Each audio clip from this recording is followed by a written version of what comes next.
কলকাতার দৌড়প্রেমীদের জন্য এবার খুলে গেল নতুন দিগন্ত। কলকাতা পুলিশ জানিয়েছে আগামী বছরের এই প্রতিযোগিতা যুক্ত হতে চলেছে আন্তর্জাতিক মঞ্চে। 2026 সালের ওয়ার্ল্ড মাস্টার অ্যাথলেটিক্স চ্যাম্পিয়নশিপের জন্য কোয়ালিফায়ার হিসেবে স্বীকৃতি পেল 21 কিলোমিটার হাফ ম্যারাথন এবং 10 কিলোমিটার দৌড়। দক্ষিণ কোরিয়ার ডেগুতে আগামী 22 আগস্ট থেকে 3 সেপ্টেম্বর 2026 পর্যন্ত অনুষ্ঠিত হবে বিশ্ব মাস্টার্স অ্যাথলেটিক্স চ্যাম্পিয়নশিপ। এই প্রতিযোগিতা 35 বছর বা তার বেশি বয়সী ক্রীড়াবিদদের জন্য, যেখানে অ্যাথলেটরা স্ট্যান্ডার্ড 5 বছরের ক্যাটাগরিতে প্রতিদ্বন্দ্বিতা করে। পুরুষ ও মহিলা উভয় বিভাগেই বয়সভেদে প্রতিযোগিতা হবে এবং বয়সের শর্ত পূরণ করলেই যে কেউ যোগ্যতায় অংশ নিতে পারবেন।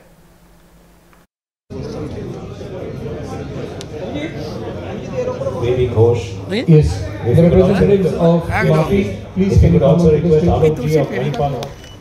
এটা পার্সেন্টেজ হিসাবে বা কত লোক অ্যাওয়্যার হয়েছে সেটা সঠিক বলা খুব মুশকিল হবে, বাট ডেফিনেটলি রেজাল্টস যদি আপনারা যদি দেখেন দ্যাট আমরা কতটা সেফটি এনশোর করতে পেরেছি।